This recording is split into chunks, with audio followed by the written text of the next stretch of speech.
Hola, Hola. we are Carla and Sandra, and we're going to walk the Camino from Estella to Burgos. And while we're doing that, we want to promote a plastic free Camino.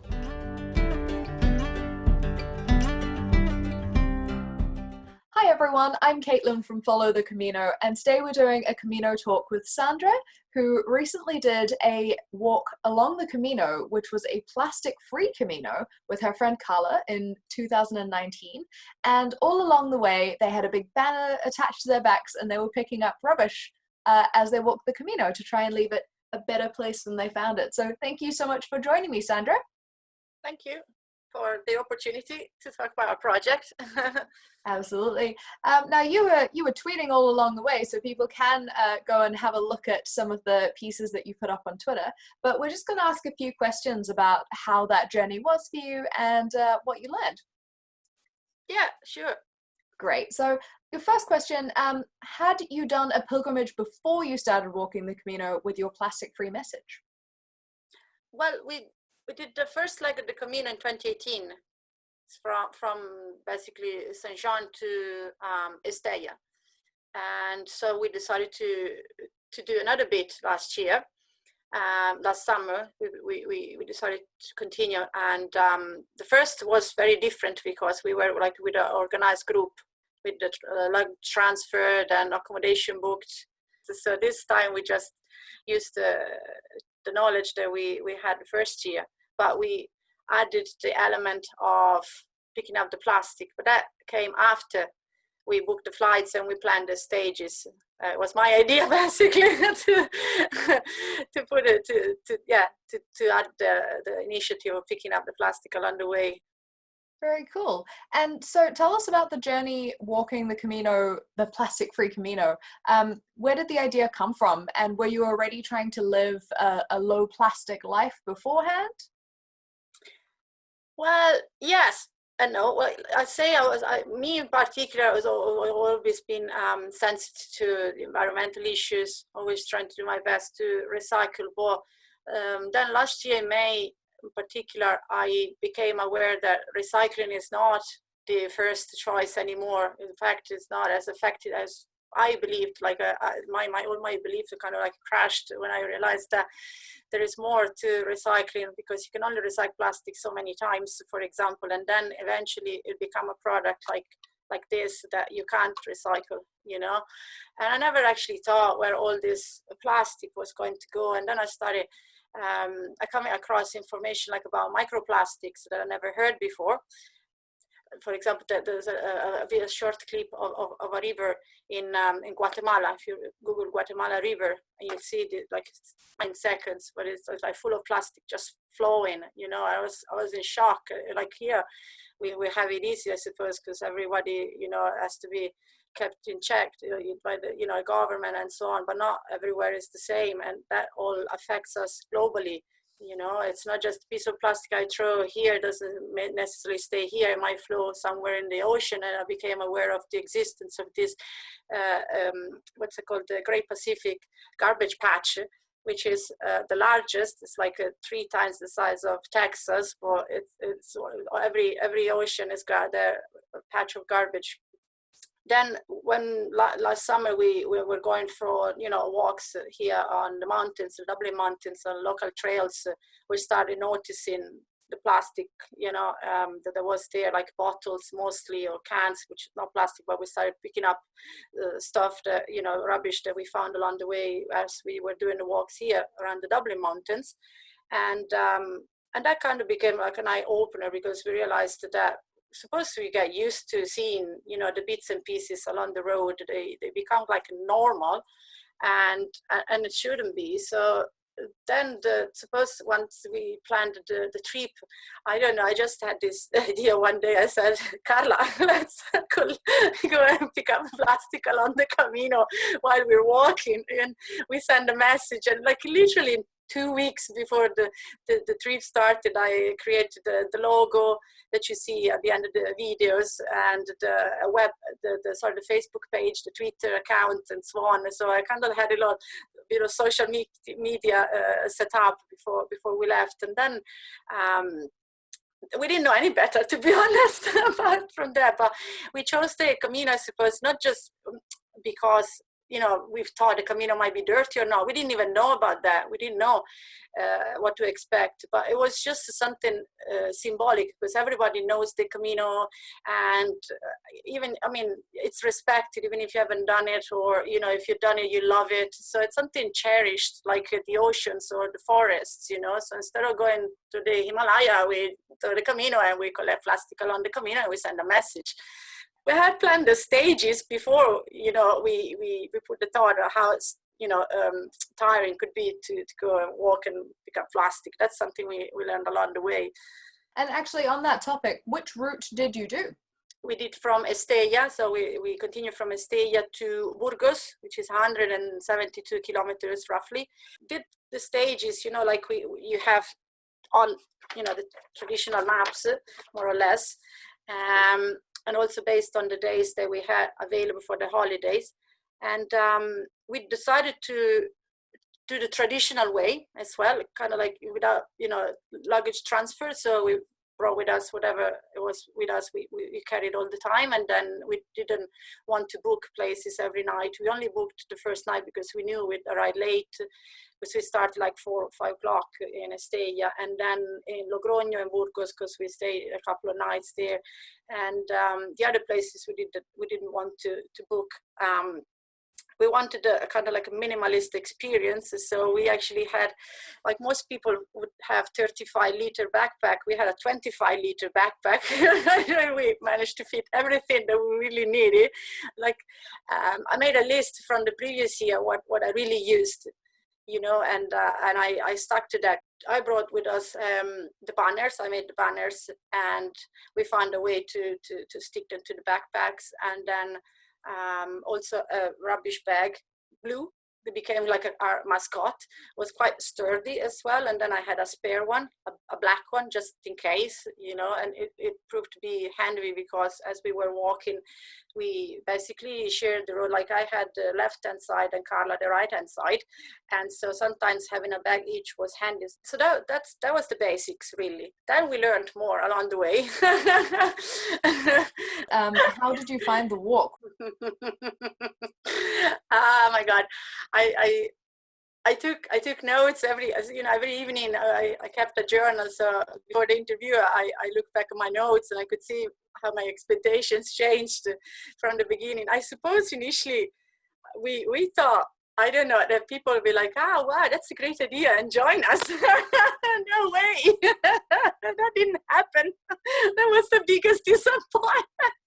Like there were like loads of people, they'd say, oh, thank you very much, or, you know, in Spanish or in English, depending if they were pilgrims or locals. And the pilgrim had one reaction, the locals had another. And then I'll tell you, but basically, we got lots of thank you, you know, very good idea, you're doing a great job, everybody should do it. But nobody joined us.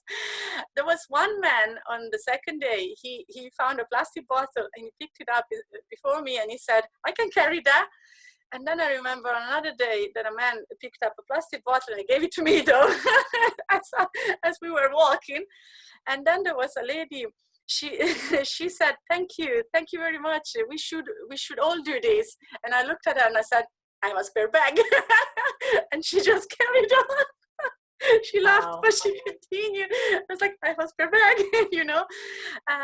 So initially we hoped, you know, that the thing was spread and become, I don't know, I was very naive, I suppose, but it makes sense that then I understood that everyone was on their own journey for their own reasons. And maybe they were just worried, focused, let's say, on, you know, the stages, getting to whatever place they needed to get at a certain time to get a bed. And maybe, sure, they didn't want to carry extra weight. And that was one of the things that we realized after 2 or 3 days, basically, that we were carrying extra weight that wasn't ours, was there before we arrived.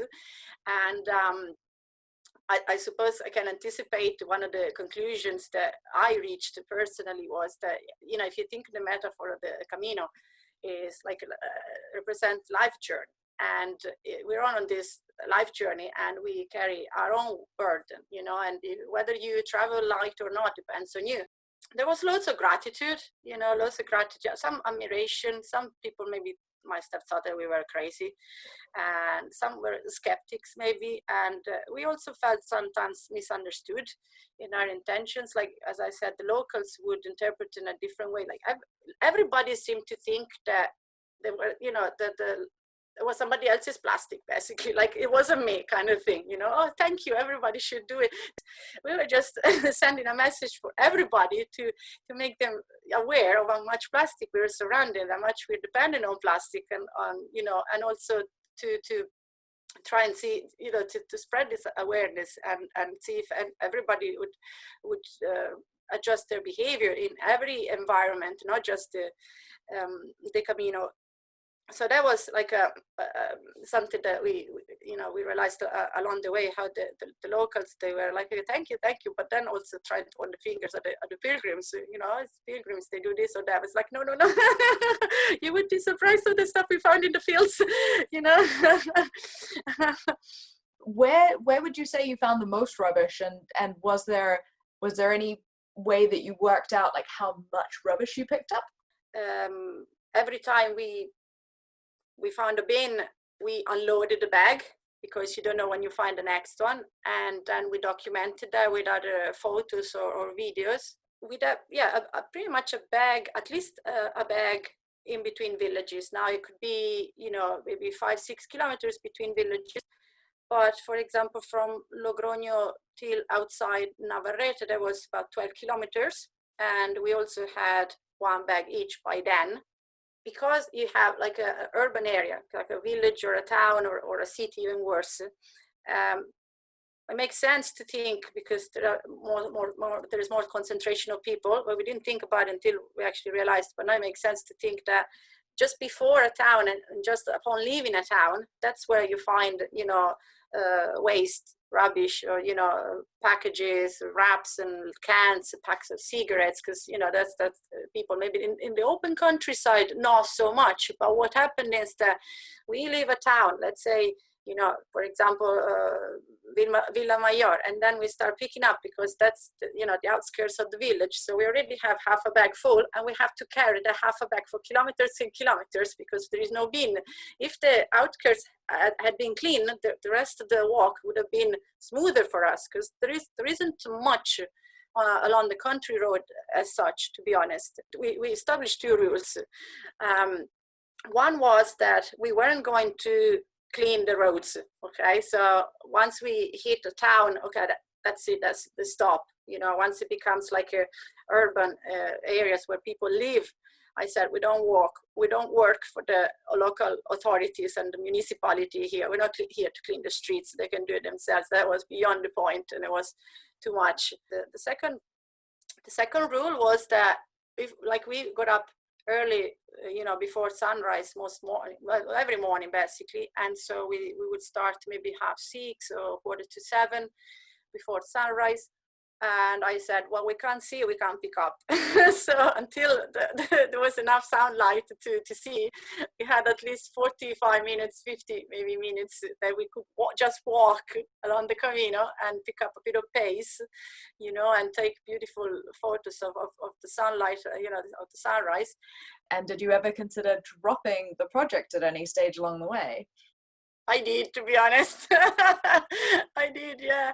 Like the second or third days, like I felt I struggled. I was like, what a crazy idea I had to go on the Camino and pick up plastic as I was walking. What was I thinking about? Isn't it just better to walk on, keep going straight wherever you have to go, look around, enjoy the, you know, the countryside? Because often, you know, to spend time looking down on the ground, I might have missed, I don't know, some monuments or ruins or views, or I don't know.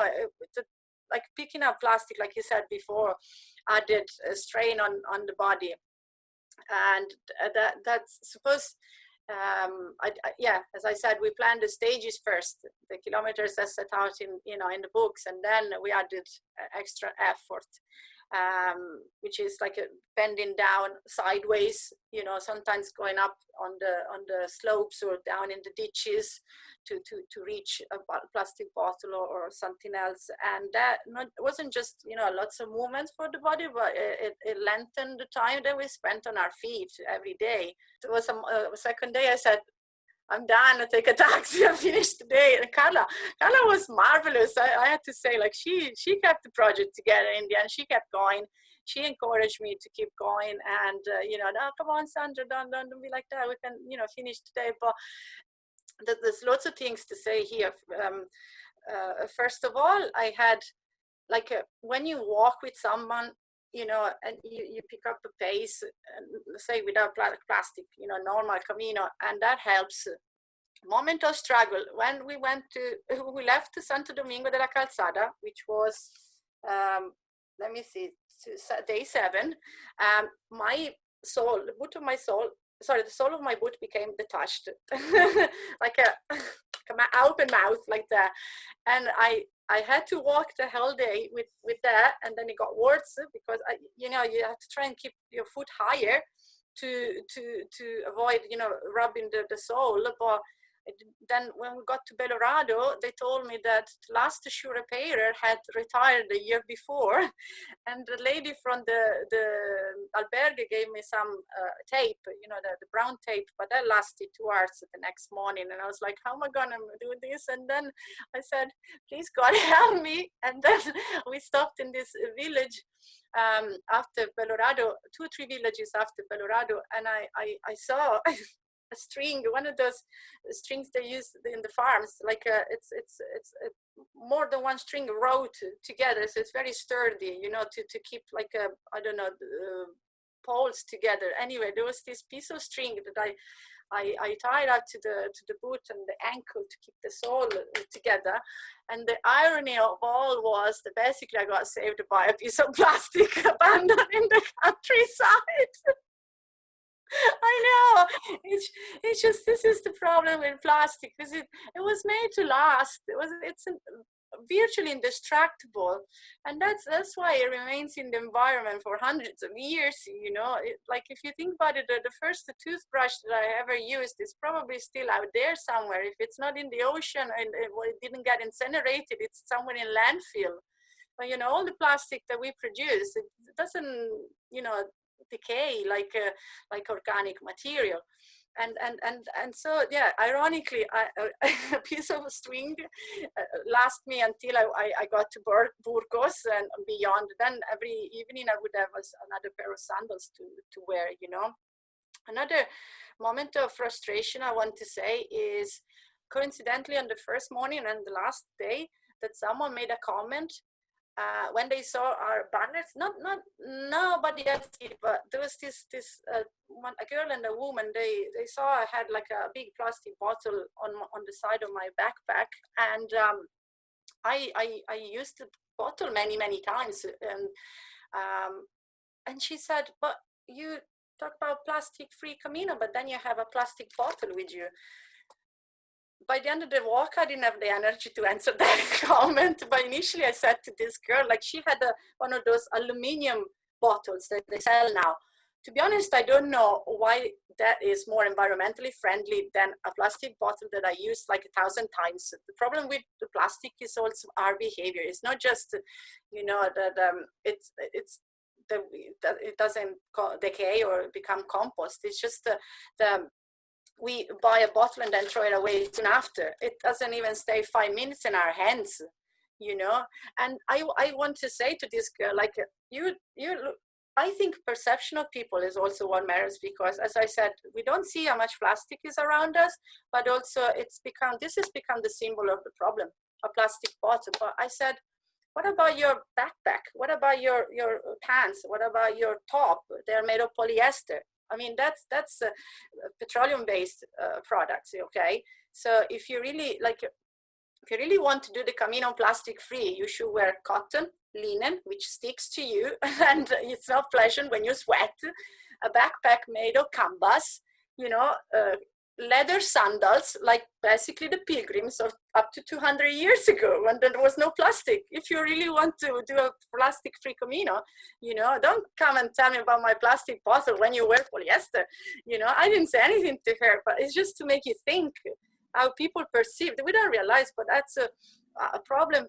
For example, the fibers, the synthetic fibers that are released in the pipes through the washing machines, they're going into the rivers. That's also microplastics. That's also a big problem, you know. So the problem is multiple faces. We don't even have control over that anymore. that's what I gather, you know. And the frustration that I felt when that girl, she basically just knocked down the project because I had a plastic bottle with me. I was like, you're missing the whole point, you know? It's so fascinating how plastic is just so prevalent in our lives, in every part of our lives. But there is such a big difference between the fact that your cell phone, which you use for 5 years or longer, is made of plastic, but also your chocolate bar wrapper, which you use for 30 seconds and then you throw onto the sidewalk, that's also plastic. And it really is about how we approach plastic in our lives. Yeah, like you say, this computer or the mouse or you know, the furniture today, they're synthetics and, you know, fire resistant, or, I mean, it's everywhere. It's everywhere. It's like it's mind blowing. Outside of struggles, did you have any reflections on the journey, or best moments, or interesting conclusions that you came to through the journey? For example, Villa Mayor de Monjardin, for 1 hour, we didn't pick up almost anything. Okay, so, and I heard from the locals that there are volunteers, they go and clean the Camino. So that's also why we didn't want to, you know, go around with a huge bag of plastic and you know, spread the idea, you know, that the Camino is dirty without saying, no, it's not true. That's not the truth, to be honest, okay? But it's just, there is so much plastic. I didn't even want to use the word rubbish in the videos, to be honest. Rubbish, or plastic or other material, just to give it an identity, okay? Because rubbish sounds to be like something disgusting, or, you know, it is material that we produce. And there is, like, the smaller pieces, we got really trained eyes to identify the smaller pieces, which are the most dangerous, because once they become even smaller, they disappear. You can't pick them up anymore because you can't see them, you know. So we did deliberately to pick up every single piece of plastic, but not to show how dirty the Camino was, but to show how much plastic there really is that we don't see, because we just take it for granted. It's become like almost a habit, you know. So that was the real message. We just got a little bit concerned when people started twisting things around. The other conclusion Carla reached, there is too much plastic for 2 people. That was our message at the end. There is too much plastic for 2 people in this world, or along the Camino, or wherever, you know. And then the other reflection that we reached, I mentioned before, like carrying this weight, you know, on behalf of everybody. It's everybody's responsibility to carry their own rubbish. You do it around your house, you know. It's the same when you walk along the Camino. I suppose you have to put into account that you're going to have something to carry in your pocket. Usually they're small things. It's too easy to plan a trip, you know, a packed 35-liter backpack of essentials, and then when you have a bit of waste, you know, you throw it away. I believe some might just sleep accidentally, because I drop things as well along the way. But there are also products that are, I suppose, unmistakably from the pilgrims, like, you know, the plasters and Compeed, the peels, and the wipes. But I suppose as long as these were paper, you know, tissues, suppose with time they decay, they compost. But the wipes don't. They're synthetics. They've become very popular. Again, it's a product that I think we got induced to think we need. And, you know, like a shower gel. I use soap bars. I didn't buy into shower gel, for example.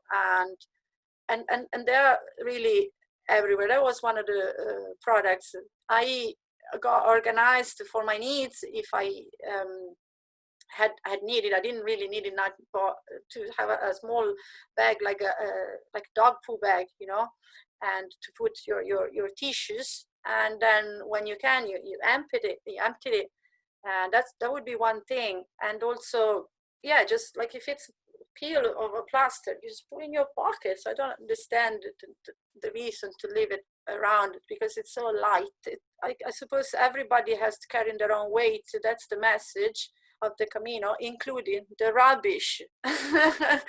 That's also my own weight, you know, not to unload it onto the environment and onto the earth carelessly, and not thinking what's going to happen to that piece of plastic or aluminium, you know, or other material. It's really a joint effort globally from the people like me and you at, say, lower level, or, you know, the society, and going up to the governments and the people who have the power to decide. It has to be like that. Like, you know, I say everybody is responsible. We're all responsible, and even if that's not the bottle that I dropped, it doesn't matter. Maybe you know, sometime years ago down the line, I dropped another bottle. It's still there, and someone else picked it up. That's what I figured out. Yeah, that's interesting. So I guess making sure that you're not leaving wipes or things that aren't going to degrade along the track, and even the biodegradable wet wipes some of them take years and years to decompose. So just pop them in a bag, take them with you when you are eating a muesli bar. Make sure you put the wrapper straight in your pocket so it's not gonna blow away. Or if you're putting on a plaster, put the rubbish straight away into your pocket or into a bag so it doesn't accidentally blow away. And then just hang on to things until you get to a bin. Would you do this again? Well, I'll tell you, I asked Carla yesterday. She said yes without hesitation. I was surprised. Carla said, like, she still since the Camino, she still goes around when she goes for walks, and she's around. She still picks up, you know, plastics and so on. Now I don't do as much with this COVID-19 for, you know, more hygienic reasons. But yeah, I'd be the same. But she changed. It had an impact on her more than me, because I was already kind of like on that mindset before.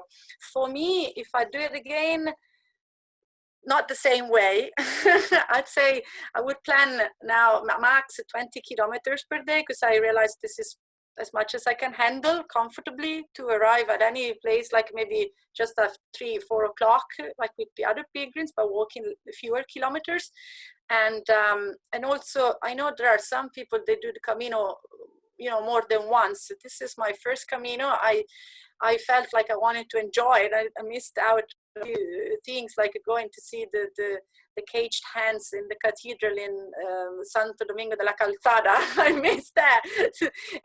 You know, I do the Camino not so much for religious or spiritual reasons, even if I talk about like a spirituality, because it leads you there. But for me, it's more like for the history of, you know, the pilgrimage, the historical places as well. And so I suffered a little bit this time. So if I were to do it again, I could maybe do it on a trail of the Camino that I've already walked, so I don't have to worry about, you know, the new places. Or, as I said, you know, also shorten it.